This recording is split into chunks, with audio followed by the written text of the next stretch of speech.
এদিকে ২১শে টেলিভিশনের রজত জয়ন্তীতে জমকালো অনুষ্ঠানের আয়োজন করা হয় খুলনায়। কেক কাটা, র্যালি সহ আয়োজন করা হয় সাংস্কৃতিক অনুষ্ঠানেরও। প্রতিনিধি আশরাফুল ইসলাম নূরের তথ্য ছবিতে ডেস্ক রিপোর্ট।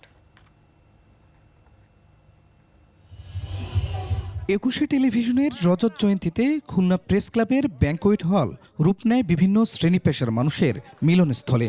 এ সময় ২৫ পাউন্ড কেক কেটে প্রতিষ্ঠাবার্ষিকীর সূচনা করেন অতিথিরা। পরে নববর্ষের ঐকতান ফেসিবাদের অবসান স্লোগানে প্রেস ক্লাব থেকে বের করা হয় আনন্দ শোভাযাত্রা। র্যালি শেষে ব্যাংকোয়েট হলে আলোচনা সভায় বক্তব্য রাখেন অতিথিরা।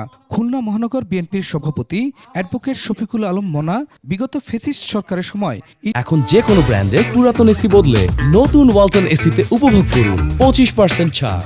টিভির উপর নিপীড়নের কথা তুলে ধরেন। ফ্যাসিবাদ কোথায় পৌঁছাতে পারে, বাংলাদেশের তার একুশে টেলিভিশনের অপরাধ কি ছিল?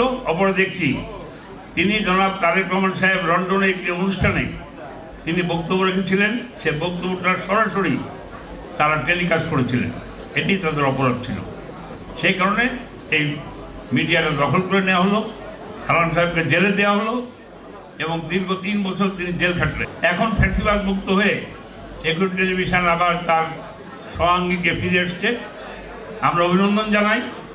আমরা মনে করি গণমানুষের কথা, সাধারণ মানুষের কথা, বিশেষ করে খুলনার বঞ্চনার কথা একুশে টেলিভিশনে আমরা দেখতে চাই, আমরা শুনতে চাই, দেশবাসী দেখতে চাই। এই প্রত্যাশা থেকে শেষ করছি। পরে সাংস্কৃতিক অনুষ্ঠান উপভোগ করেন অতিথিরা।